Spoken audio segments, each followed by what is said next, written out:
All of you see a huge smile on my face. Welcome back to the Kelly Cardenas podcast. I got a huge smile on my face because a year ago I had a conversation with a young man that I get to share with you today. I get to share with you one of my absolute mentors. He doesn't like that word, and he probably doesn't, never even heard me say that about him. But about a year ago, we had a conversation, and he just said to me a couple words that really changed and shifted things for me. He said, "You're a vibe."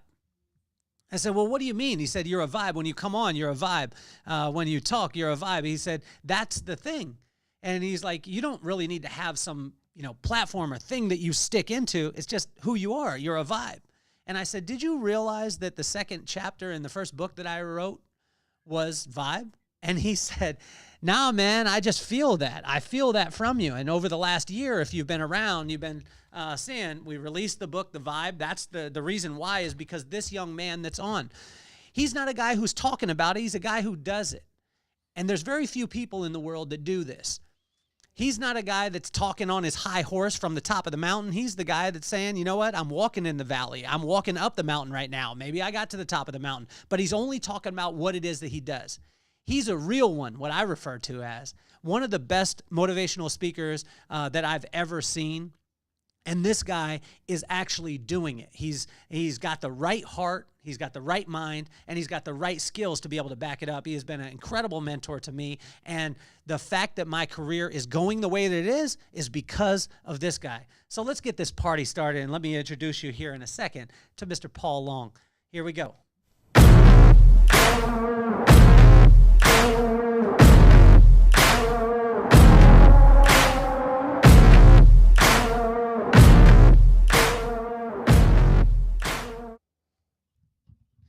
Oh, there was only one video. There was supposed to be another video, and here is Paul Long right there. I love tech. Hey, Paul, I love technology. It works until it doesn't. We had another commercial that was coming on, but hey, that's cool because this guy, honestly, Paul, I haven't said mentor to you like on our calls, but a year ago we had a conversation and you didn't want anything from me at all. You just wanted to pour into me. Why is that so important, Mr. Paul Long?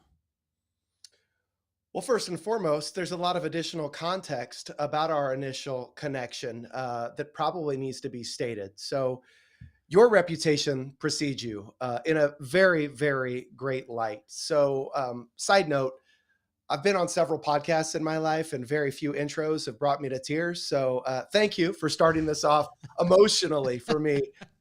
I am honored with all the kind words that you share, and to be a mentor in whatever capacity you see me as is absolutely amazing, an absolute honor. It's been great to see you and your ascent and really lean into who you are and what you do. And that brings me to the answer to your question. So what brings me, why is connecting with people so important? Why is showing up in our authentic spirit important? Well, we have a mutual friend by the name of Wayne Freeman. He works for Sport Clips. He owns several Sport Clips franchises. And Wayne has been an advocate, a champion of me, my spirit, a concept that I created years ago called Fundamism, and is somebody that I'm very proud to call a friend. So much so that we occasionally we both reside here in Kansas. We'll go down and we'll grub on some gnarly Chinese buffet food. Like, it's not good for you, but it is oh so good. And we'll just sit and we'll talk about life and love and people and kindness. And he brought up your name and he said, "Do you know Kelly Cardenas?" And I said, "No, I've never heard of the gentleman." He said, "You got to look him up. I think he is a tremendous man, an authentic spirit." He spoke one time for Sport Clips. I went up to him, connected with him, and he immediately gave me, this is from Wayne, what you're saying, Kelly, I gave you the first time we connected. So the answer to your question is game recognized game. I show up in my authentic spirit no matter where I go, because there is one person that we have to spend every moment of our life with from now until the end of time. But we work our butts off to try and earn the respect of everybody else. And we worry so much about how we're accepted or what people's thoughts are about how we showed up, when in reality, if we spend every moment of our life with one individual from now until the end of time, doesn't it make the most sense to work our tail off at earning the respect of the person that we see in the mirror each and every single day. So when you and I connected, what you felt was not somebody that was putting on a front. That wasn't somebody that was looking to receive something in return from you. That wasn't somebody that was reaching out as a burden because Wayne thought I should, but rather an individual that just loves people, that loves life, that loves energy and enthusiasm, and finding folks that find a similar vibe in those things. So here we are, brother, two guys with a genuine connection. Well, a big shout out to Wayne. And Wayne doesn't only own just a couple of sport clips. He owns almost 40 of them. And for anyone out there, it's crazy because when I tell them, I'm like, I'm going to tell you about a business that does $1 billion in revenue a year. And I want you to guess what it is. I can guarantee you won't guess what it is. And everyone's like, they say off all these tech companies, all this stuff. And I'm like, sport clips. And they're like, what? Sport clips? Well, there's one down the road. My kid gets his haircut. Yeah, they're focused on the things that other people aren't willing to focus on. And they're into the details. Now, this is a thing with you, Paul, is the Fundamism or the happy guy or the positive guy that everybody sees and hears isn't positive and happy and fun because all the circumstances are great. How do you deal in Paul when you scratch the surface? How do you deal with that when you get punched in the face? Well, we were chatting just before we got online here. So contrary to popular belief, bad things happen to everybody, Kelly. Let's start off by recognizing one fact. Something that can't be argued. I think that we all share, amongst many as humans, many connection points, right? Commonalities, if you will. But one that jumps out at me consistently, and I talk about this in every keynote that I've ever delivered. So we all share one human connection, and that is everybody in society, regardless of background or demographic or how you came up or DNA or experiences in life, we all have one common human connection. And that common human connection is that everybody in this world has gone through something, is currently going through something, or will inevitably go through something. Yeah. So recognizing that we all have been someplace that sucked, are currently someplace that sucks, or anticipating that we're gonna be someplace that sucks is paramount in navigating life's challenges and maximizing personal connection. So to answer your question, I hail from a family that suffers deeply from anxiety, depression, schizophrenia, bipolar disorder, and even suicide a couple of years ago. I am who I am because I deliberately gravitate towards the things that lift me up, that give me strength, the people that make me smile, the individuals that shower me with love and kindness and express a genuine interest in me. See, I know what the darkness feels like, brother. And so do many of our listeners here today. And oftentimes where we fall on our faces, we get in this proverbial rut and we're worried about all the crap that's not working, or we're in our head about what didn't work, what's not working, or anticipating what's not about to work. And it's cool if we're there. It's cool if while we're there, we're reflecting and we ask ourselves questions. How did I get here? What could be learned? How could I grow? But the individuals that I know like you that thrive in life and energy and love, they realize that we can't stay there for very long because there's only one thing that we could do if we want to move forward, and that's to find a way to navigate through that situation. So ask yourself those deep questions and self-respect or reflection, and then find a way, something deliberate to do to move yourself past it. For me, it might be listening to some Tribe Called Quest. It might be jumping on a podcast with the founder of The Vibe. It may be watching a Law and Order episode, bro. But at the end of the day, it's just about deliberately finding something that could potentially make you smile. The reason why I asked the question too, Paul, is because I had a guy come to me. This was years ago. He came up and he said, I had to stop watching your stuff. And I was like, well, you could have just kept it moving, right? So I would like to think everything works out perfect, but he was like, I can't stop. I had to stop watching. I was like, did I offend you? He was like, nah, man, but you're too happy. Mm. And I was like, oh, wait a second. And I realized that sometimes I was bringing an energy that I thought that I needed to bring this, like when you told me vibe, at first I was like, yeah, the vibe, like the energy that I bring. And then what God revealed to me over the past year is that my vibe is not the way that I feel coming in. It's the way that you feel when I leave. Mm.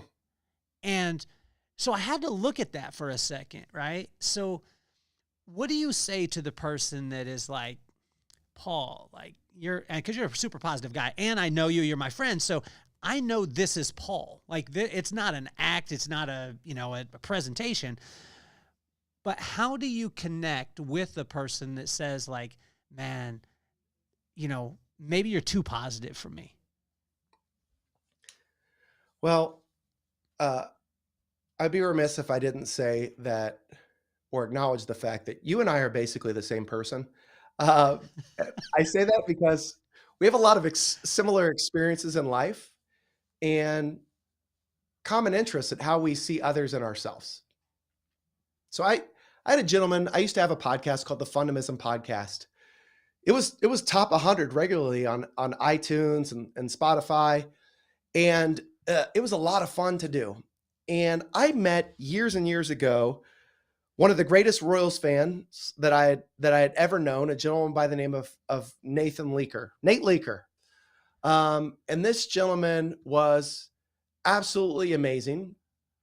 He was dealt somewhat of a bad hand with a disability, but thrived in life, was always smiling and loving life. His father, Brian, and I became really close friends to the point where we would text and I'd drop an episode and he would reach out to me and ask me questions. Then one day he said the exact same thing to me, Kelly, that your buddy said to you. I had to stop listening to you. I said, why, Brian?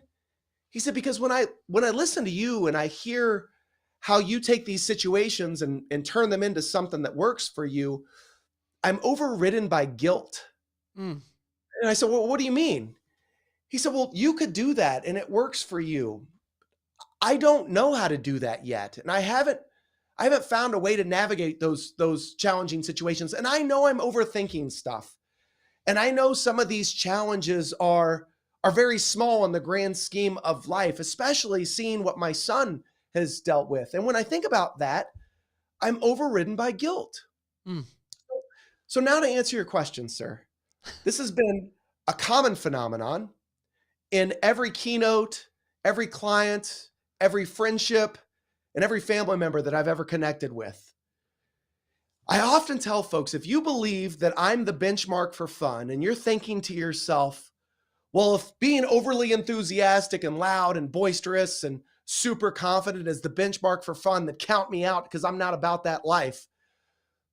I want to make it explicitly clear that I'm not asking anybody to be me, but rather trying to get people to identify what fun looks like in their life, to get one step closer to being that childlike spirit that they once were, to remove themselves from the daily burden of mental strife and be present in the now.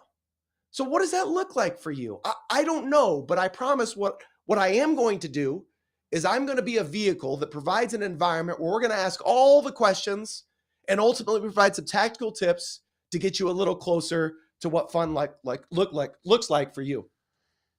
So what would be some of the questions like this? It's crazy that you said this too, because I mean, God has been on me asking me questions and I'm like, why are you asking me questions? Like you're supposed to be giving answers.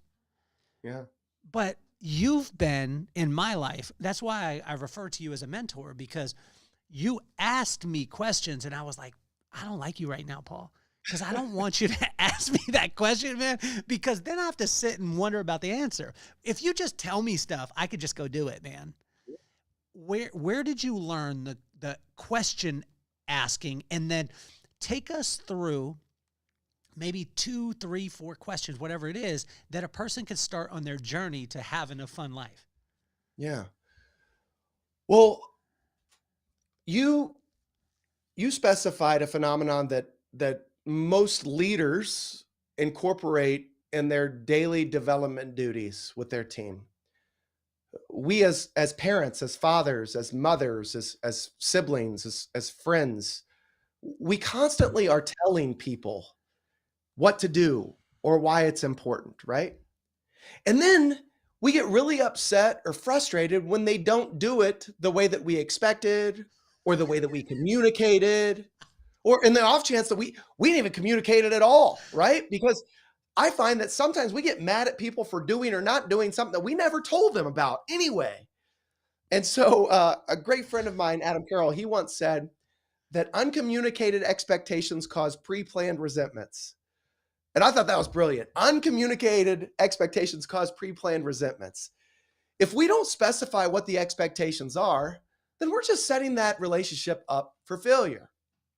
But really at the crux of it is when we're always communicating our expectations and not getting people to self-discover why those expectations are important or even what they are on themselves, then there's never truly any ownership. It's just someone else's idea, which is not emotionally connecting to the person that's receiving those expectations. So how do you learn this? What's the technique? Why is it important? So first and foremost, the greatest leadership attribute that I have ever been around and most common in leaders that I highly respected and that were super effective were individuals that didn't tell me what needed to be done, but rather they asked me questions to identify what needed to be done, why it was important, and what my role was in making it happen. So then when we had performance management discussions, it wasn't, well, Paul, how come you're not doing it? How come you're not showing up to work every day on time? How come you're not doing what I asked you to do? That's not the conversation. The conversation is, hey, Paul, you remember 3 months ago, we talked about what a phenomenal customer service representative you are? You know, we're talking about how great of a sales individual you are, the power that you have in connecting with people. You remember that skill set that I just applauded you for and that you demonstrate on a regular basis? Yeah, I remember. I remember, coach. Well, tell me, we had a discussion about how difficult it is for people to experience you and your authentic nature and that personal connection if you're not where? If I'm not showing up to work. So you told me, Paul, that it's important to show up to work, right? You told me, I didn't tell you that people can't experience you in all your glory if you don't show up. You told me, sir. So why aren't we doing it? Now, the moral of the story is this. If you want to create buy-in, if you want to create movement, if you remove leadership and we just talk about self-reflection and self-love and identifying ourselves what the next move or step is, we have to ask ourselves questions. Fun is what you asked about specifically. How do we get a little closer to fun? How do you define fun? What is fun even defined as to you? Because oftentimes that's the first step.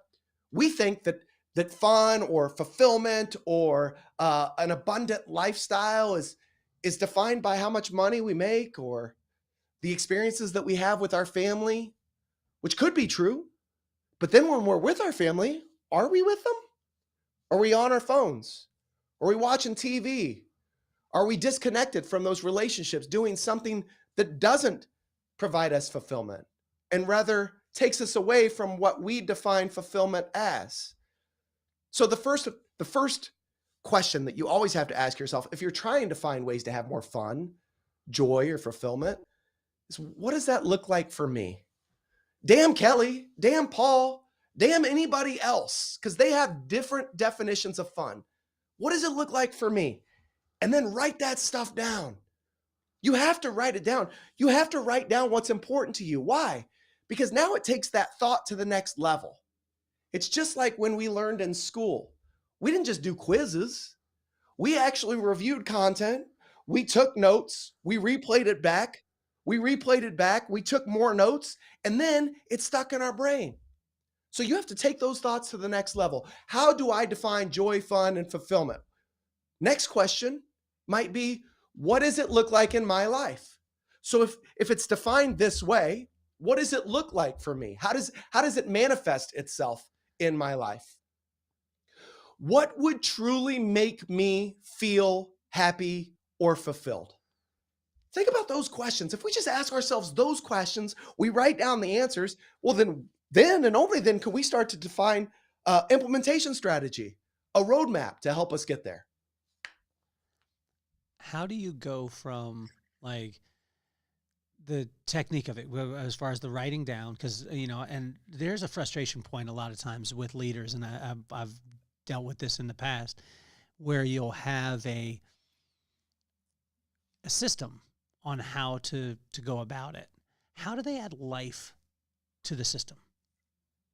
Because your system today, like with the challenges, and we're going to talk about it later. We'll take out the names and the faces for, but that system was challenged. Like, hey, looking on the brighter side, having fun with what you're doing, appreciating where you're at, having the gratitude, being authentic and being present.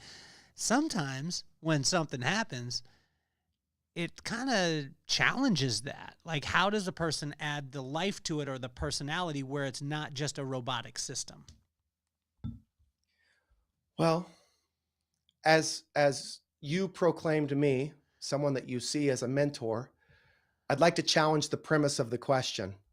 First of all, I don't accept that I'm your mentor. I accept that you don't have to accept it. You are, man. You are.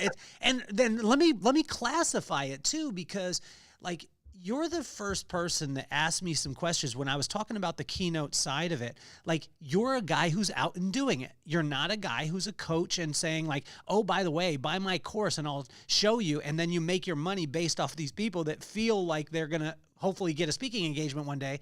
You're a guy who your whole entire family rests on the fact that you deliver keynotes all over the world and one of the best in the world at it. And your mentorship to me was not about these philosophy things. These were things that when you told me, we need to get your reel done. We need to make sure that you have a one sheet. We need to make sure that you have, the key takeaways and the points that you're going to be able to do. These are things for me that were systematic, but you added life to them by connecting with me. But a lot of times people get the system and they don't have a life. All right. So the premise of your question needs to be flipped. Got it. Instead of how do we add life to the system, what do you think I'm going to say, Kelly? I don't want to hear it because then I'll have to think, man. And you beat me up all the time.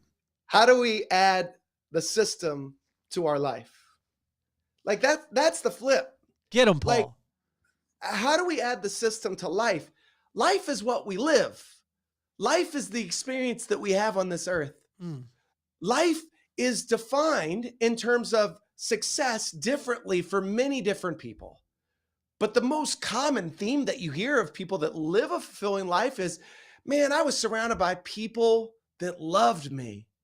I was surrounded by individuals that made me feel good about myself.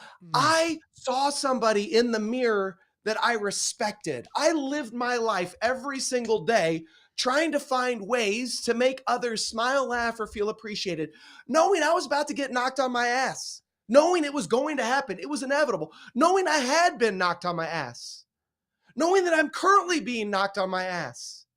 But if I could remain true to who I am, right? And everything is built off of life, not the system. It's built off of life. Well, then I could create the systems. It starts with life, brother. Yeah. And I think that's where we've messed up. Because a lot of people, we've put so much emphasis on processes, on profitability, on business, that we forgot what makes all that stuff work to begin with. It's what we're doing right here. Oh, this is the reason why I wanted to share you with everybody, is because this is the type of, this is the type of thought process, because you just went through something. We're going to take out the names. So you're not going to mention any names, but you just had a situation that smacked you in the face, and you had the opportunity. And I could tell you this from your demeanor in telling the story.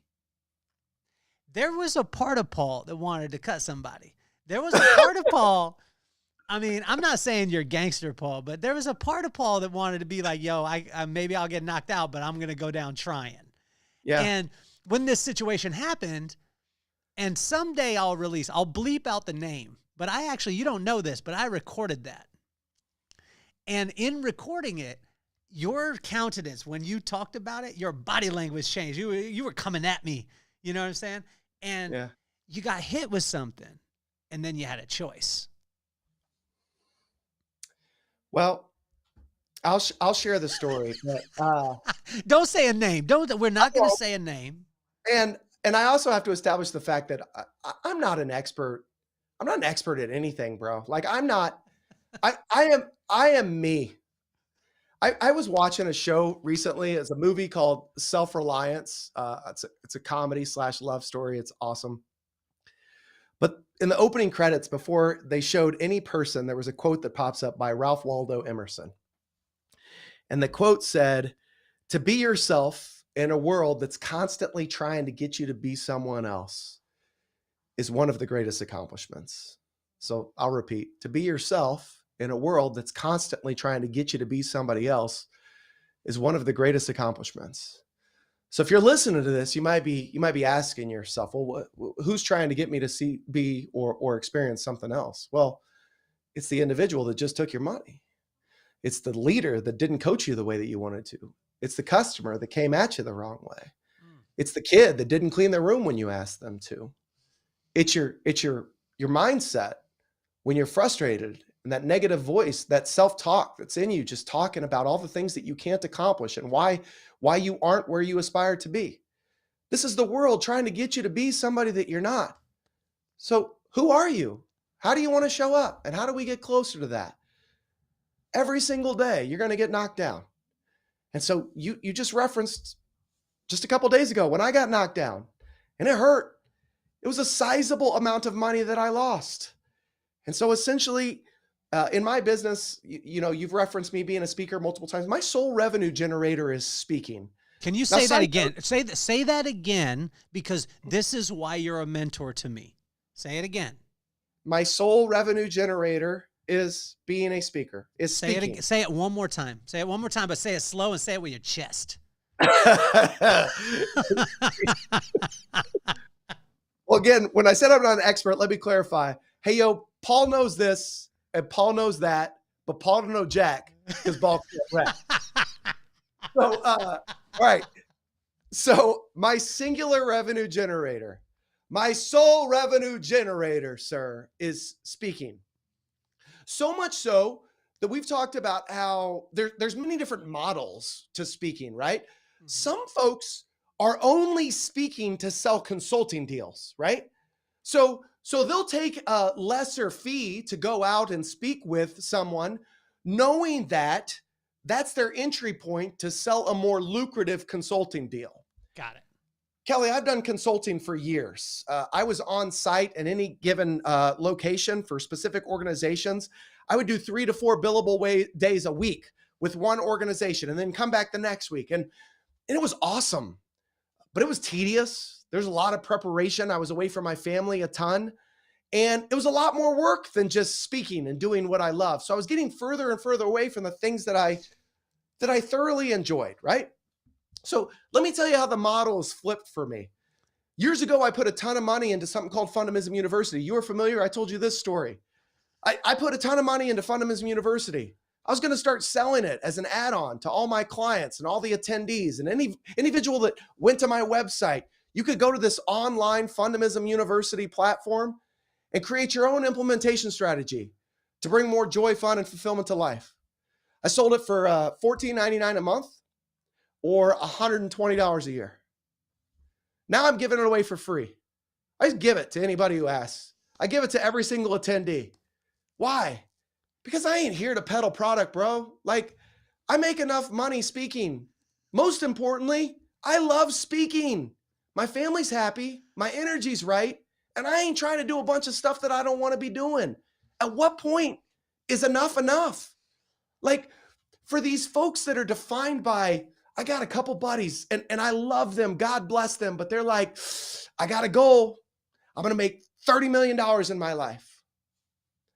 I mean, goals are great, but why? What's this arbitrary $30 million come? Like, and so are you showing up every single day for your family? Because every time we talk, you're talking about the last performance management discussion that you had, or how difficult it is to find good talent. You're always stressed about your business. And the reason why you're always stressed about your business is because you see it as a means to make $30 million instead of as a means to live a fulfilling lifestyle.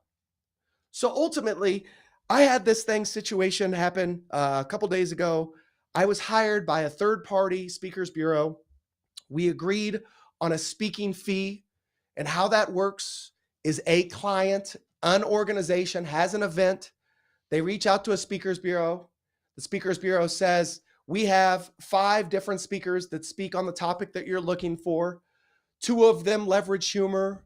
3 of them are really more about tactical takeaways. So what is it specifically that you're looking for? The client decides what speaker that they want to move with, and ultimately the bureau creates a contract. Now that contract is between the bureau, the speaker, and the organization. And the bureau is really just a pass-through. So they collect money on the speaker's behalf. They take their finder's fee, and the rest of the speaker's fee goes to the speaker. Now, typically how that works is the client pays 50% down, and then to secure the date, and then upon completion of the event, the speaker gets the remaining amount owed. So we booked this probably 4 months ago. Wonderful connection, trust built relationship. Never done business with this bureau before, but man, we're vibing, right? Heart set, mindset, skill set, all in alignment. It feels like. I feel really good. Go out, crush the keynote, 1,500 people, energy's right, vibed, got great feedback. I don't hear from the bureau that booked me.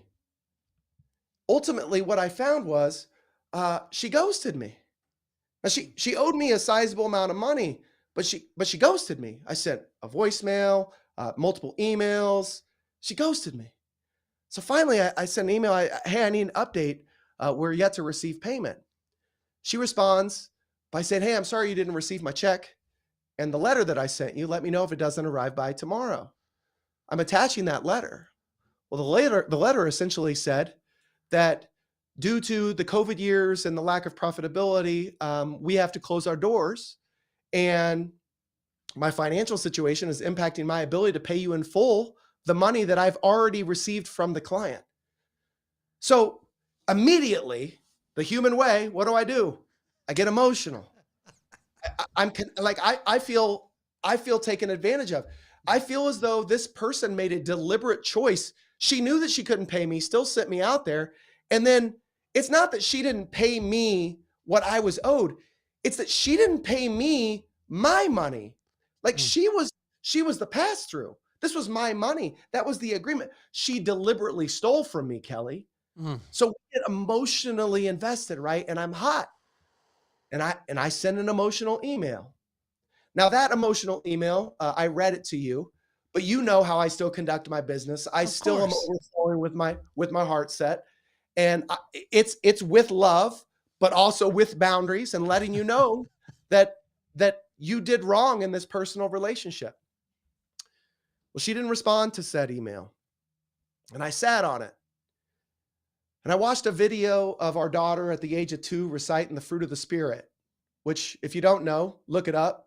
But in addition, it's just something that was written about in the best-selling book of all time. And it's a strong way, a strong moral compass to live your life by. So I told her, I watched this video of our daughter at the age of 2 reciting the fruit of the Spirit. She's now 11. And seeing somebody so innocent and pure recite something so powerful changed me. I told her I watched it last night again after I sent my emotional email. And if indeed she made a deliberate choice to do our relationship in that situation the way that she did, she must be in dire circumstances. I wished her strength in finding a way through it. Then, as a courtesy, I extended her due date by 90 days. I also included a copy of the video in hopes that it would provide her strength during her tumultuous time. So the moral of the story is, man, it stung losing all that money. But it stings even worse if I hang on to that. I let it impact how I show up on this podcast. It stings even worse if the next time I work with a bureau, I think that they're out to get me instead of realizing that most people in their heart of hearts are decent individuals and aren't out to get me. The reason why I asked about it too, Paul, is because, again, it goes back to that point. Like, this is the reason why I want to expose you to every single person that I know, is because you're a real one. When you're talking about, you know, like looking at the great things, it's not that you don't have that you have all great things that are happening, right? And how do you extract then that situation when you move forward? Because a lot of times what we do and what we learn from being a kid is, okay, fool me once, it's on you or on me or whatever, however they go. And then they're like, but you need to protect yourself at all times. And my pops was completely different in this. My pops was like, you know, if a person asks you to go a mile, go two. Somebody smacks you across the face. Now, my pops was a fighter. He was like, you know, first of all, check them. And then, but don't turn that into something that fuels you for the rest of your life. And you're a great example of this. How would a person do that? Well, I think first we have to go back to, at our core, there's only one person that we have to spend every moment of our life with, from now until the day that we pass and beyond. And so how you handle this situation, knowing that it was somebody else that brought their energy into your life, that now you're allowing to influence how you're responding, how you're showing up, and potentially the respect that you have for that person staring back at you in the mirror. Now, I watch a lot of your IG stuff, Kelly, and one consistent theme in every story that you tell is the love that you express for your parents and that they gave you in abundance. And not just love, but wisdom. You even told me a story earlier before we got on here about how your dad said, don't hate on the mailman, hate the mail, right? Or vice versa. Yeah, yeah. What was the message? What was the quote? Well, it was you know, don't focus on the mailman, focus on the mail. Yeah. Don't focus on the mailman, focus on the mail, right? Mm-hmm. So I get real ate up with this individual and how they conducted business. Or I could also realize that when our backs are against the wall as humans, somebody told me in this situation that, man, if you believe in whatever you believe in, the darkness, Satan, negativity, whatever you believe in, can pull you in all different directions. It can make you do things that are completely out of character, that nobody would guess were actually you. And so if we recognize that sometimes the darkness can make people that they're not, and we try to see the best in folks, then I find more often than not, I get great energy in return. I have dark things happen to me. I got some messed up things in my life. We could talk about family if you want to, bro. I don't think you want to go there. Oh. But the point is, what I found in my life, when I give and I'm consistent in the gift of love and light and energy and what's good as opposed to what isn't, it returns in abundance to me.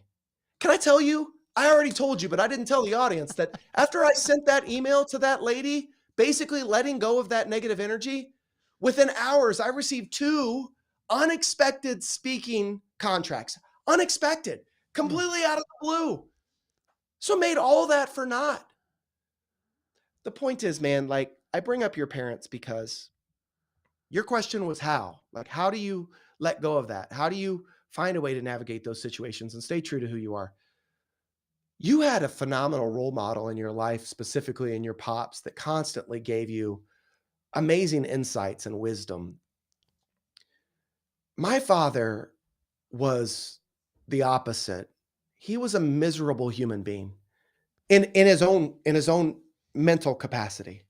He felt like somebody years ago did him dirty, and that one moment defined his whole life experience. I mean, I'll never. He point to this one moment in his life, in his late 20s, early 30s, where he had had a contract with somebody similar to this, right? But on a bigger scale. He had a contract with somebody building a significant commercial building. He was the contractor. And the company that he was building the structure for filed bankruptcy. And all of my father's resources were tied up in this project. And as a result, all of his time and energy and effort was lost, all of his money. So this was a defining moment in his life where he would tell me, I tried once, I gave my all once, and look where it got me. Now I got nothing. I filed bankruptcy and the world's out to get me. My dad passed away shortly after turning 60. And I would say the final 8 to 10 years of his life, he was confined to a recliner, taking pills each and every single day, pain pills. He was addicted to them. Now, he needed them because he had this debilitating back disorder where he literally could not stand it. He looked like a 90-degree angle all the time. That's why he couldn't lay in bed. He could only lay in a recliner. His feet were all swollen, and he would be high and wide awake for 72 hours at a time and then sleep for 24 to 48 hours at a time. And I would talk to him, and I would try to just create dialogue and ask him questions. And every single time it would be like, you don't know what it's like to be me. You don't know what it's like to deal with this. You don't know what it's like to have this darkness. You ask me, where do I get it from? I saw what the darkness can do to someone that I love. And I made a commitment to myself that I wasn't going to be that person. I can't be that person because I got 2 kids. We have 2 kids that look up to us. I got individuals like you for God knows what reason that look up to me. And so if indeed I hold on to that negativity, that darkness, that energy that just sucks, the only person that it's impacting is me, and then negatively impacting all of those around me. So it really boils down, brother, to taking a look at the mirror and saying, am I cool? Am I cool with being this person? Am I cool with being spiteful, knowing that this individual got the better of me? Am I cool with now anticipating that every person out there, I believe that I have to protect myself from because potentially they are going to get me too? Or could we look in that good book and read the fruit of the Spirit and realize that if we live our life with love, patience, self-control, kindness, faithfulness, forbearance, and all the other things, then maybe, just maybe, life will be overflowing with abundance.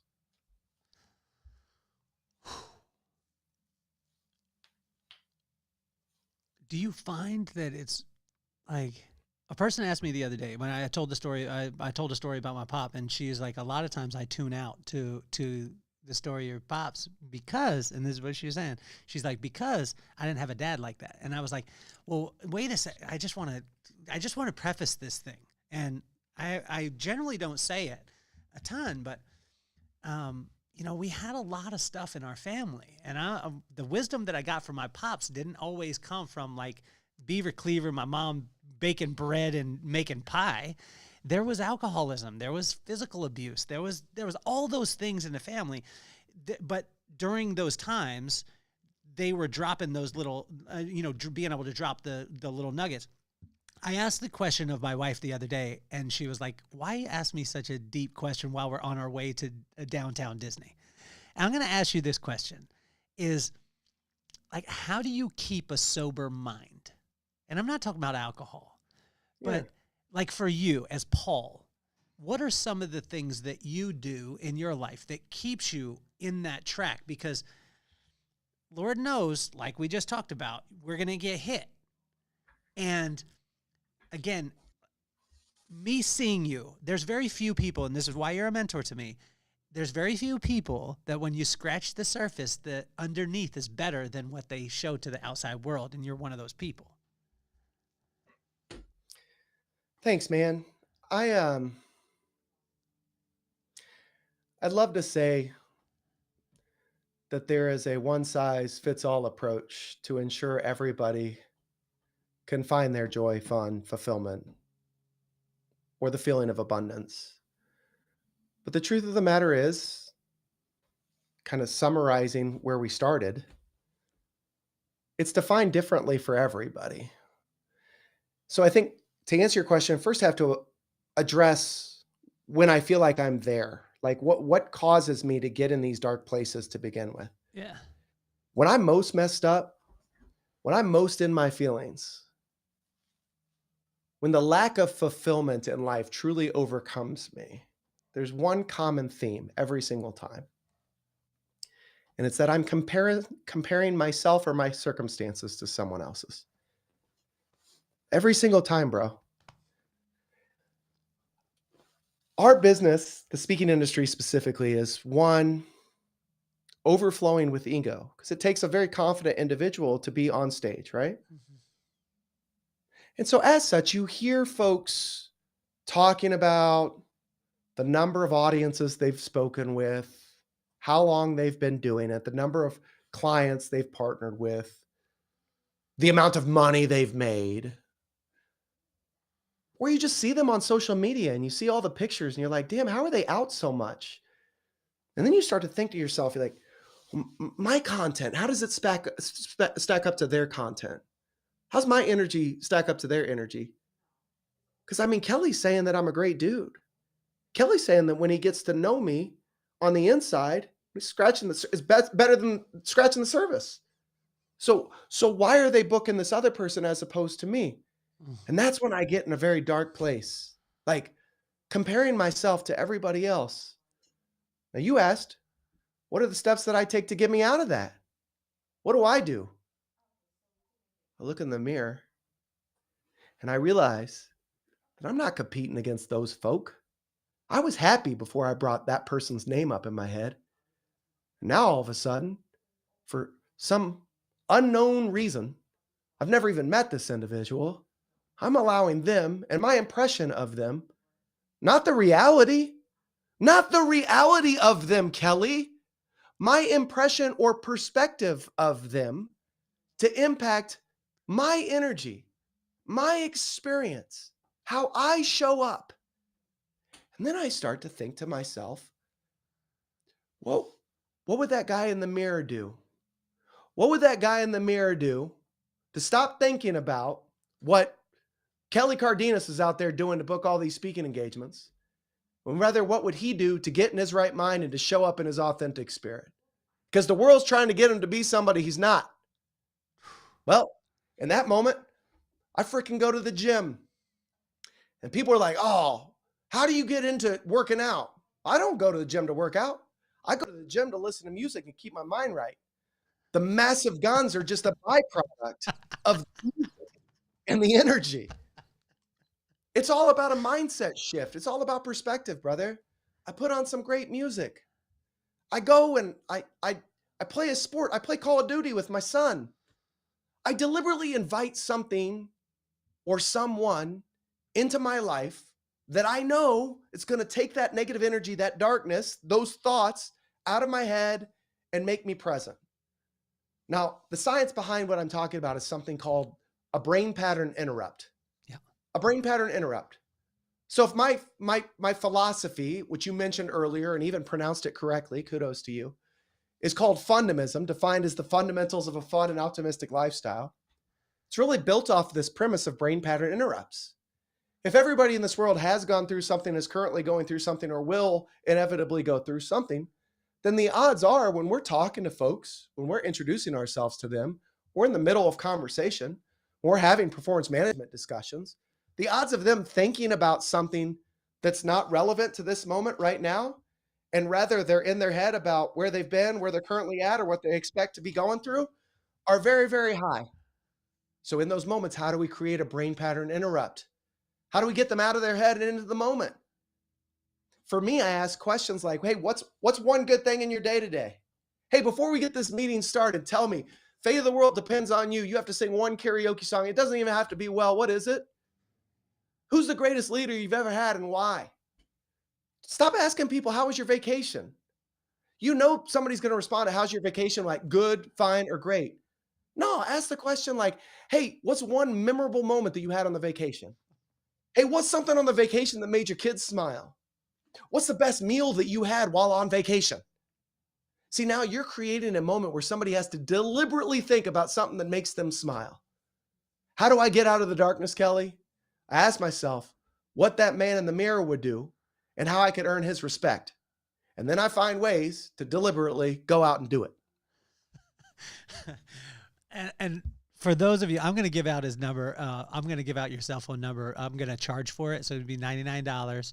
And then I'll send it to you. But when you call you, it's so great because you ask questions and then I had to leave a message. And when I left the message, I talked about 90s hip hop. I talked about De La Soul. I talked about Tribe Called Quest. Next time I get on the phone with you, you're reciting that. I mean, the memory of you, but also too, because there's been people that have techniqued me before, like, I love that. right? They've techniqued me. They've done it's the Ed Hardy guy. You know what I'm saying? Yeah. Like the guy wearing all the jangly chains that thinks he's got game. And you're like, dude, I'll steal your chick every single time. And I don't have to have all that stuff. So, because I got vibe. right. I mean, I'm not saying that I'm just saying like we had to grow up with thrift stores. So I didn't care that you had the shiny stuff. I'm saying like we had to work on our game, but help me with this, with the techniquing stuff. You do it with your heart. You do it from what you actually believe in. Let's take it into the marriage side of it, because keynote speaking is tough because we create systems and we create a pattern. We have a strong 45, right? So we have that strong 45 and we could deliver. And then, we want to, but then we come home and if we ever try and deliver that strong 45, our wife is like, stop it. I see you going into it. Does your wife do this to you or is it just mine? She used to when I was techniquing her. So remember the premise of the question? Yeah. We don't add life to process. We don't add life to system. We add system and process to life. So what's the point? What are we trying to accomplish? Am I doing a process just to check the box? Or am I living life and identifying processes that are going to amplify the relationships in it? So for example, I get the opportunity to speak to thousands and thousands and thousands of people every single year. Consistently, folks come up to me and they share beautiful words of love and kindness and even open their heart with vulnerability and talk about stuff that they're going through. Oftentimes when I get home, I think the only people that I really want to help the most are the people in the next room. My brother, my dad, who I couldn't help, right? So I put a heavy burden on my shoulders to think about how I can rescue them. In the words of E40, Captain Save-A-Ho-em. Listen, I know that could be offensive to many. Listen, those aren't my words. It was the first speech I ever had, E40. So, nevertheless, my apologies to anybody I offended. That is not my... Hey, there ain't no apologies needed, man. You just quoted a great prophet. Fodi Fonzarelli.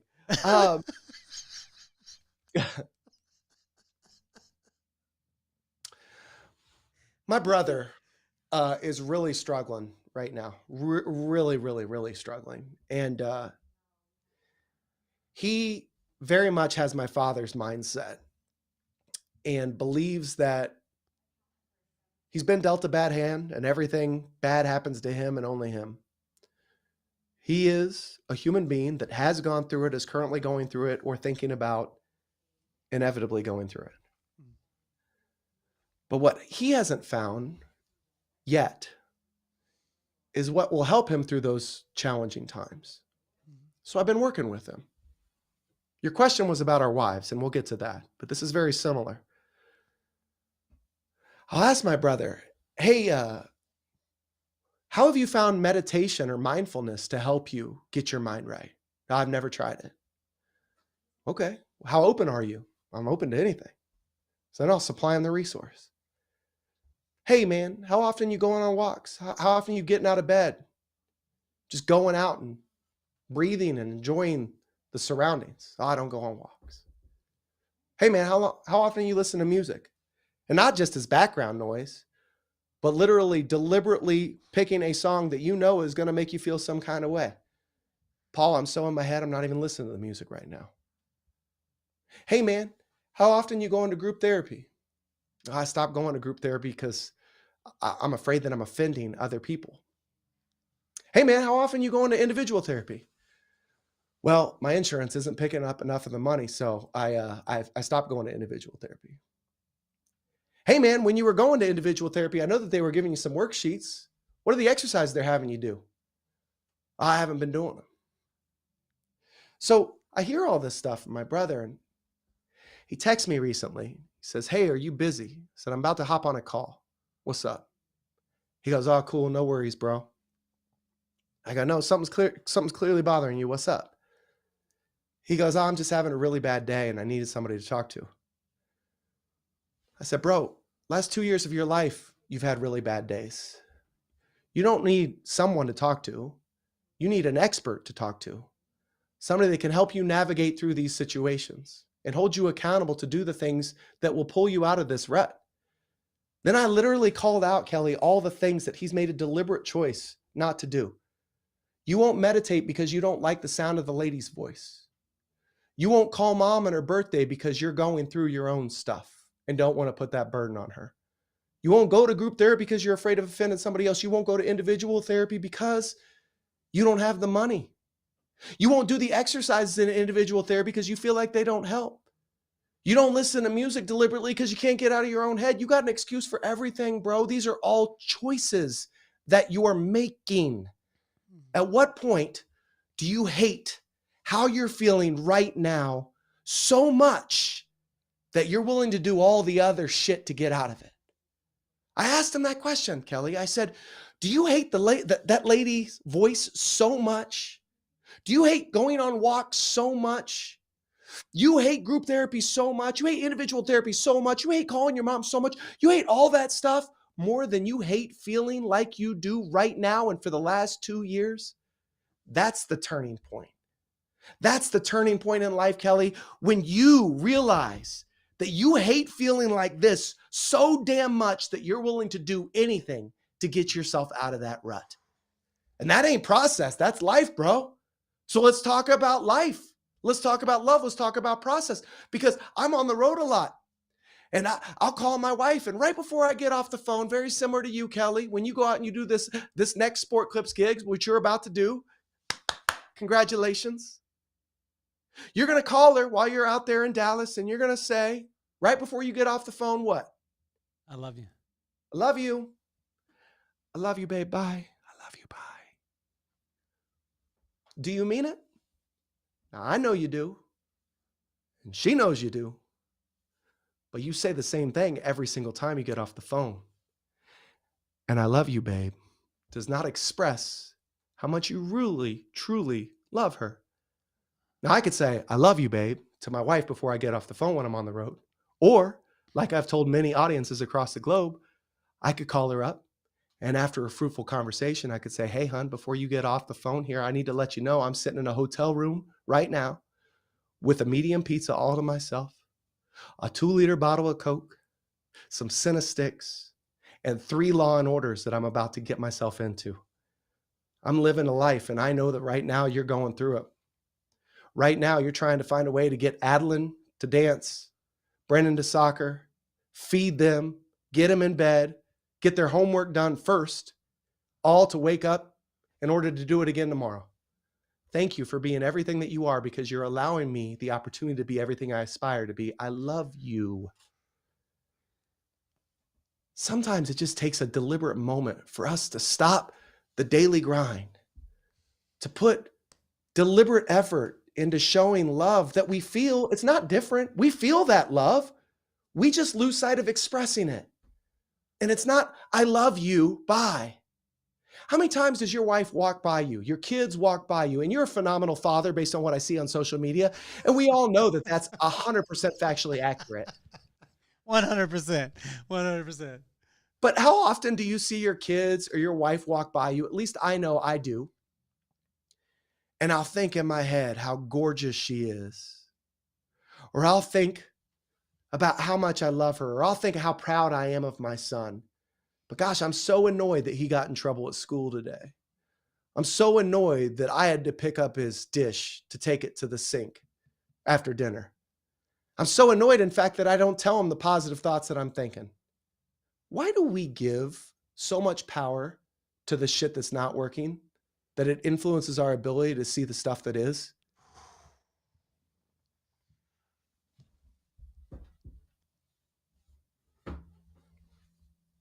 Life, bro. What questions is God asking you lately?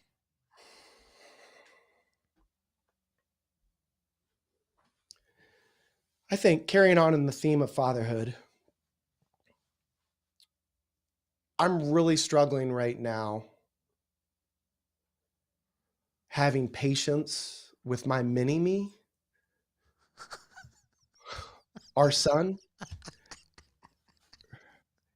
Brennan Royal Long, named after Will Ferrell's character in Step Brothers, true story. What? Did we just become best friends? Yup. I mean, I bought a new car. It's a used car because I don't believe in buying new, but it had those soft closed doors on it. Uh-huh. I mean, I just bought this thing 4 months ago, 5 months ago. Brennan broke the latch and the soft closed door within the first 60 days. It was $1,000 mistake. He didn't even know he did it, bro. He just slams the door. Like, I mean, he's just the Tasmanian devil, right? He has the biggest heart, man. He's the best cuddler. Adeline, our daughter, she don't cuddle. She's never wanted anything to do with dad. Like, she loves me, especially when her friends are around because I'm the fun guy and I'm clowning. And but she's not emotionally like needy. Brennan, like, hey, let's cuddle, let's snuggle, he always wants to be by your side. He's 7, bro. And oftentimes I allow my frustration, my desire to just be quiet or relax after a couple days on the road, or even allow my irritations to get in the way of what I know to be the fact that a lot of his behaviors are just kid stuff. And more relatably, Paul stuff when I was young. He literally is me, does the same thing. I mean, I remember my mom talking about all the stuff that I broke and he'll do something and my mom will be like, yep, that's you. And so I know it. So what questions is God asking me? Hey, Paul, what relationship you want with your son? How are you gonna show him that you love him while still coaching him to be the person that he can be? How does that patience then correlate to your business when somebody does you dirty and doesn't pay you for an event? How can you show up and be a better husband because your wife does a lot of stuff to make this household go? You know, more information than anybody wants on this podcast, but my wife and I were getting intimate the other night, and before we got started, I looked her in the eyes and I said, "Kiss me like the night we first met." Kiss me like the night we first met. You kissed her on the first night? Man, come on, man. I didn't get no kiss on the first night. My lady was like, you get a handhold. You get a finger, you get a hand touch. You ain't getting no kiss. Side note, Melissa and I went to school from 5th grade all the way up to high school senior together. We grew up in the same small town. She was the drill team captain. I was the class clown. She was the girl that I always wanted to be with, that I always held on a pedestal. There is no girl that could ever compare in my mind to Melissa Long, Melissa Snyder at the time. So Melissa married her high school sweetheart, the dude that she dated from the 8th grade on. We didn't connect until our 10-year high school class reunion. So our first date was really not our first date, but rather a culmination of a whole lot of energy, tension, and love that had been building up for a long time. That's when you say recognize game. That's when you say that one, Paul, right? You just finished that one up with recognize game, like, you know. Still got it. Yeah. But anyway, think about that. Yeah. Just think about the human desire to be loved and the physical touch that goes along with that. Because a lot of folks desire physical touch, but then we get frustrated when it doesn't happen exactly as we want it. Sometimes we expect it, but we're not willing to put forth the effort to create an environment where it's comfortable for somebody else to do that. So for example, I could hold spite in my heart because my wife isn't caressing my back or laying her head on my chest while we watch Love on the Spectrum. Have you seen that show, Kelly? Yes, Cardenas? my daughter watches it. My daughter's in. Now the whole family's in. Great show. Phenomenal show. You ask me what I do to get my mind right. I'm about to tear up just talking about this show. I'll just sit there and watch these people that don't have the same social skills as you, Kelly, or myself, and how they deliberately put themselves in discomfort to hopefully find human connection. Yeah. And there's this girl by the name of Abby. Every time they showcase her story. Now, I hate reality TV. My wife watches The Bachelor, The Bachelorette, Bachelor in Paradise, anything that starts with the word B. I hate it all. But I see the preview for Love for Love on the Spectrum, and I'm like, I'll watch this with you. Within the first 15 minutes, I have tears in my eyes. Just, they're so endearing. Like, I cannot look at them and not think, please, God, don't hurt this person. And it really puts things into perspective. Because when, in the off chance that some of these folks do find love, they're communicative. Abby, they've been dating now for a year and a half, this boy that she's dating. And forgive my ignorance, I don't recall his name off the top of my head, but they went to Africa, right? They went to Africa. Yes. Yeah. Yes. So she'll say, do you know why I love you? And he'll provide an answer. And he goes, do you know why I love you? She says, no. He says, because you love me so much and because you're sweeter than all my favorite candies combined. And then she looks off into nothing and just goes, oh, that makes me feel so good. And it's so genuine and so pure. So when we want the physical touch of a loved one, of a child, or whatever it may be, are we expecting it because that's a duty? Or we create an environment where we might say things like, kiss me like the first time we connected. Or hold my hand like the first time we went on a date. Or do you know why I love you so much, baby?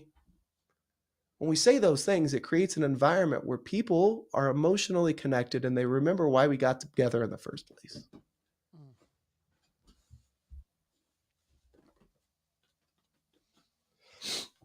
What questions your wife been asking you lately? Did you check your email to see if we got a Ticketmaster response for the random raffle for Taylor Swift tickets? How many times did they show Taylor Swift in the Chiefs broadcast?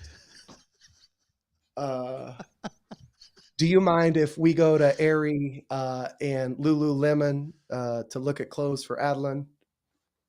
What do you want from Culver's? Do you have Culver's out there? Butterburgers? Yeah. Man, that just sounds like a heart attack. Although it's a good heart attack. It's mostly like Midwest. Culver's is mostly Midwest. My Midwest people that are listening right now, they're gonna be like, yes, we're more in and out people out here on the West Coast. Love You in know and what I'm out. saying? But Culver's, I actually haven't had a Butterburger, but I want to have one. Yeah. Is it that level? Fine. It's not in and out, no. What Culver's is really known for is their cheese curds. You know, they were founded out in Wisconsin. So I like some cheese curds. They got great custard. And I would argue their burgers don't have a ton of flavor, but the lettuce and the tomato and the onion, all that stuff is so great and so fresh. And I get some double cheese on there. It is my favorite burger next to In-N-Out Burger. But let me be clear, it's not because the burger has a lot of flavor. It's just well put together. I just love it all. You just like so she's asking you those questions. Yeah, which isn't the answer that you were expecting. No, I love this because I try and the other day I had a discussion in the car, like I was telling you, and my wife was like, "Why are you asking these like large questions? Why don't we just have a conversation?" And sometimes in, my philosophy that I like to get into, I like to be able to get checked by my kids or by my wife. When's the last time your daughter or your son or your wife checked you? Because you're a pretty deep dude. Like, I asked you some, about the questions, and you were like, kiss me the way that you kissed me the first time. I was like, wow, man, I want to hang out with you, Paul, because then I'm going to have to see that stuff's possible, man. You know what I'm saying? Like, yeah, but don't get it twisted. I mean, life gets in the way sometimes. I'm not that way all the time. Yeah. When's the last time your wife checked you or your kids checked you where you got pulled back in? Like the other day, this was a while back, I said to my daughter, I was like, baby, we're on the dog walk. I said, baby, I just want you to be yourself because you're enough. And I went in like slow, you know what I'm saying? And I did that, and we were walking the dog, and she just turned to me and she was like, duh, everyone else is taken. And I was like, you're not even appreciative of my philosophy right now. I feel targeted. When you got checked, man? My wife is so kind-hearted, is so introspective, is so willing to sacrifice her own happiness to ensure that everybody around her is happy, that she very rarely checks anyone. To the point where it hurts me sometimes seeing the impact that it plays on her, right? Because we as humans, experience trains us to live our lives a certain way. And so what I mean by that is, when I was single, and I was single all the way up until, 30. I mean, I dated and stuff, but I'm saying I wasn't married until 30. I'd do my own laundry. I'd fill the dishwasher. Heck, we washed dishes by hand. I'd clean up the house. I'd do all the things. But now it's like, I saw this Instagram reel where this husband and wife they're sitting in the living room, and the husband says, baby, look at this. I have to show you this. I got to show it to you now. I should have shown it to you before, but I held back because I thought maybe it would irritate you knowing that this is all that you had to do and you put so much work into keeping the house clean. He goes, every single night I eat my food and I leave the plate here and I leave the cups and I leave the thing and I go upstairs, and when I wake up, it's magically gone. I swear to you. And she's like looking at him like, boy, you must be crazy. He's like, every time I wear these clothes, I throw them in the corner. And then the next day they're clean and hanging up, right? And like, it's a big old deal. And the guy is completely ignorant. He believes that it's magic, right? It's the joke. But of course, it's the wife that's making all that stuff happen. The point is, I used to fend for myself. I used to do all that stuff. Now Melissa does it for me. Not because I expect her to do it for me. It's just that she does it. And oftentimes she does it before I could even get to it, because that's the role that she sees herself playing. She will set aside her own unhappiness or her own happiness to make sure everybody else is happy. So I myself might not wash a load of laundry until my favorite sweatshirt was dirty and I needed to wash that load of laundry. Whereas When there's a load of laundry, it's in the wash immediately for Melissa. Now, why do I give you this as an example? I mean, the same thing holds true for our kids. Our kids will ask Melissa for a glass of water or a towel when they're 7 steps away from said towel or from getting a cup. And it's constant. Like, she feeds everybody before she feeds herself. And before she makes her own plate, Kelly, our daughter's saying, "Can I have another taco?" And then she's making Adeline another taco. So the point is, oftentimes Melissa sets aside her own happiness to make sure that everybody else is happy. And that's not always good, because what can happen ultimately is resentment takes place and irritation. Now, here's where my job as a husband is imperative. I have to recognize when I myself or our children are playing into this environment and that we're not helping out.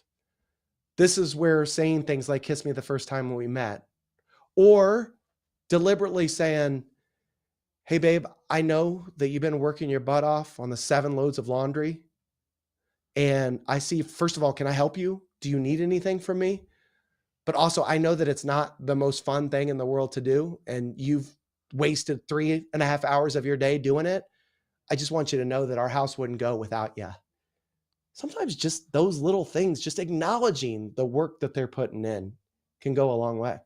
How can you check in? Because this was a thing with my wife too, with Brooklyn. Anyone who knows Brooklyn, you know how cool she is. But the scary thing about having a cool wife is a lot of times they're cool with everything.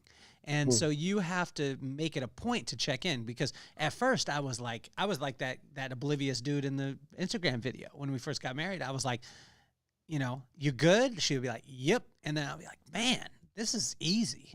This is so simple." And then I would just, check in again, like, "You good?" And at first it would be like 1 or 2 days in between. And then it was like, "Dude, she's good. She's cool." So I didn't check in for like 3 weeks. And then I'd just be like, from across the room, "You good?" And then she wouldn't even say anything. And I'd be like, "She good." And then I realized, this was later on, I get smacked in the head. That's how God works with me. That I was just not asking the right questions. When you have a cool wife, how do you stay in contact? Like, and how does that happen? I wish I would have known this. Maybe if we went back to the future and I would have learned this as an early married man, it would have been better. 15 years ago, it would have been even better. But as I move forward, how can I be better? I think, first of all, we have to recognize how different ourselves and our spouses' brains work. Not to just divulge all of the Instagram content that I take in every single day, but I just saw another amazing reel it was a husband and a wife. One, it could be a husband and a husband, could be a wife and a wife. Hell, it could be your mom and her son. Could be anybody, right? But in this particular example, it was a husband and a wife. And the wife is doing the dishes, and all these thought bubbles pop up. What is Jack wanting his lunch for tomorrow? How many loads of laundry need done by whatever? I got to make sure that the school book fair carnival money is in Adeline's backpack, right? Literally 20 different thoughts, right? And then it shows the guy, and his dialogue was, "I wonder if I could take a brown bear in a fight. Probably not a black bear, but definitely a brown bear," right?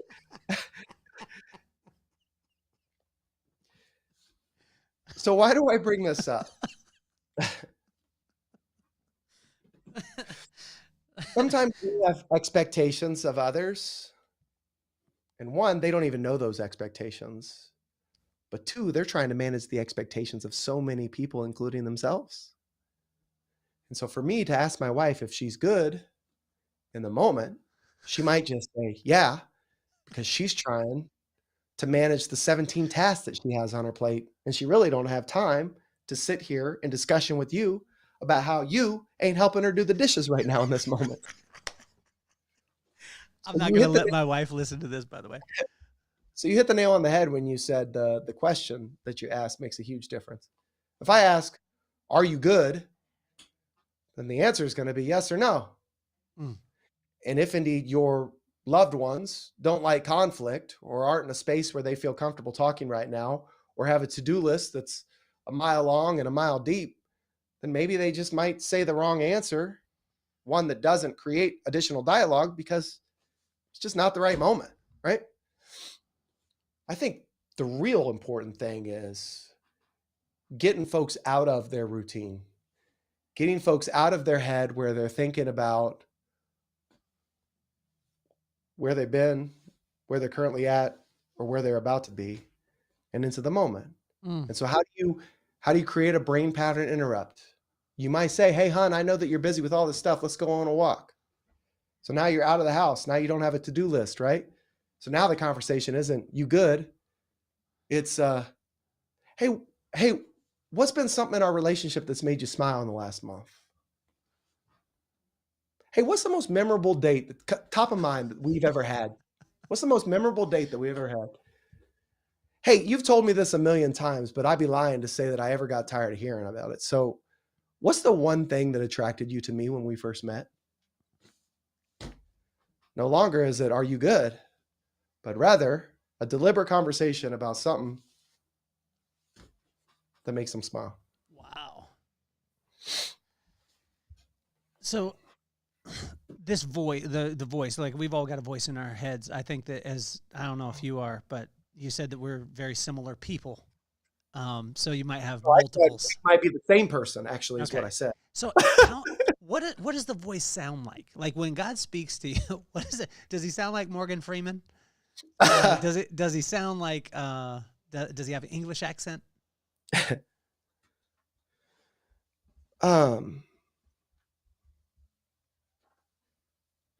Butterflies, man. Like it's a vibe for me. It's a spidey sense.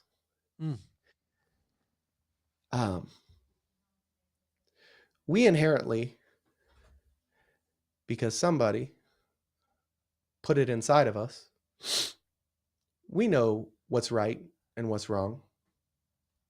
We know what kindness looks like. We know what love feels like. We know how to give it. You know when you're not living by those principles. And so, what does the voice sound like? It sounds like my voice. Sounds like my voice after somebody or something hit that spidey sense, or gave me the butterflies, or that tingle, or that irritation, or just that question, why am I responding this way? Like, you know, I pray. I don't go to church.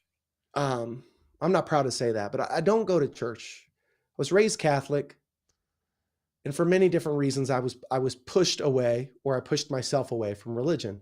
Yeah. But I'm very faith driven. I have a relationship. I pray every single night, and I don't ask for much, if anything at all.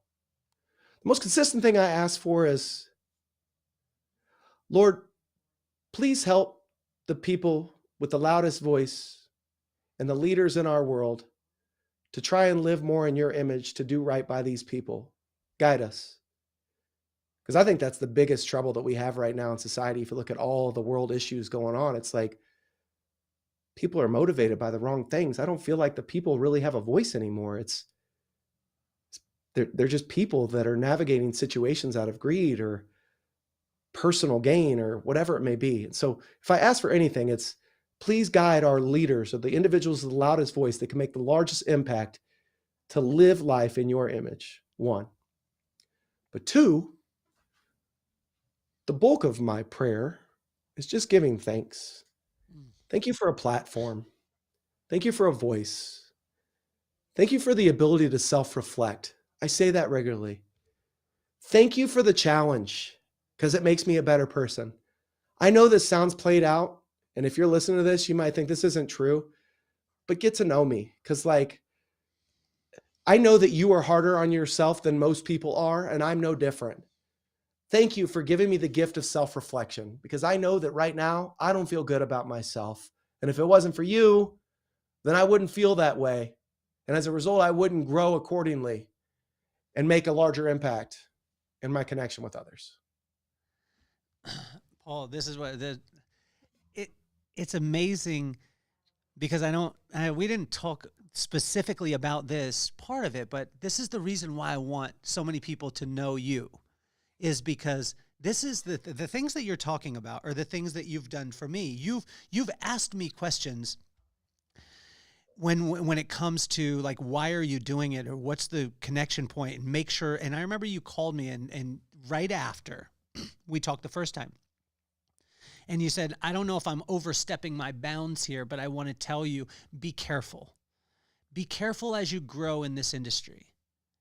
Be careful as you grow, because the people that you put yourself around, or the things that you see, or the things that, can become shiny. And dude, that was some discernment. It was some word. And it was like, dude, I don't have any challenge with you telling me that. I think it's amazing, man. And I think it's unbelievable, because there's when I said it before, there's very few people that walk, or that walk what they're talking about, or just talk about what they're walking. Right. And that's what you do. Like the cool thing is every single time that I've heard a presentation of yours, watching it on YouTube, if a person's seen you in the audience, that's the real Paul. Like, that's who you are. And there's very few people that do it. And I want to compliment it at the highest level, man. Thanks, man. It means a lot to me. And I think the reason why it resonates most with you is because you try to live your life the same way. Closing on the Instagram reel, I watched one with Tom Brady in it the other day, where he was on a podcast, and they were talking about what made him so successful, and what were his fundamentals of Fundamism, if you will. What was his vibe? And he talked about that poem, The Man in the Glass. Are you familiar with The Man in the Glass? No. So there was a poem written years and years and years ago called The Man in the Glass, and Tom Brady had this framed, and he read it every single day. And coincidentally, I have that poem. Ooh, even though you're a Patty Mahomes fan, you're going to read some Tom Brady? Well, it was actually written by a scholar. But listen, game recognized game, right? Like, how could you not identify somebody that had the practice habits and the will to win and the energy that Tom Brady had? And quite honestly, like, he told Pat Mahomes, like, you're it. You're the next. Like, live up to the standard. Like, game recognized game. So if they could do that for one another, then why can't I recognize Tom Brady? So, side note, I'm a little disappointed that you're not wearing your KC hat today when you're actually interviewing a dude from KC. There it is. You know what the KC hat is for, though? It's for the Monarch. It's Kelly Cardenas is what it's for. That's the reason why I wear it. Oh, but you know that's the Negro League. I know. Right. Yeah, and the reason, actually, the main reason why I wear the KC hat is because of the Sandlot, and that's my kid's favorite movie. And the little guy wearing it was the subliminal message for Jackie Robinson. Yes. So yeah, that's the reason. But it's Kelly Cardenas too. So that's what I think. So, fun fact: the Negro Leagues Museum is actually located in Kansas City. Is it? Yeah. Bob Kendrick is a friend of mine. He's been on the Fundamism podcast. He runs it. Is absolutely amazing. Buck O'Neil, you can't see it. Hold on just a second. Buck O'Neil was a legend in the Negro Leagues and in Kansas City. Every single year at certain games, Kansas City honors people that live the same life or core values or principles that Buck O'Neil had. This is probably one of my greatest accomplishments of all time. Look at the hat he's wearing. See that hat? That's the hat. That's the hat. Yeah.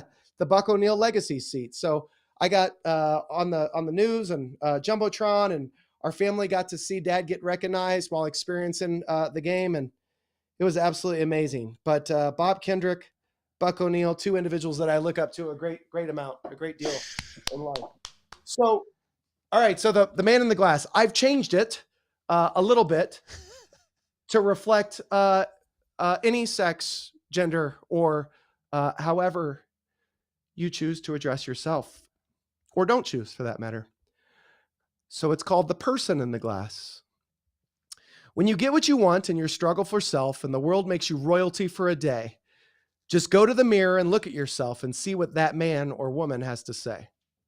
For it isn't your father or mother or spouse whose judgment upon you must pass. The person whose verdict counts most in your life is the one staring back from the glass. They're the person to please, never mind all the rest, for they're with you clear up to the end, and you've passed your most dangerous, difficult test if the person in the glass is your friend. You may fool the whole world down the pathway for years and get pats on the back as you pass, but your final reward will be heartaches and tears if you've cheated that person in the glass.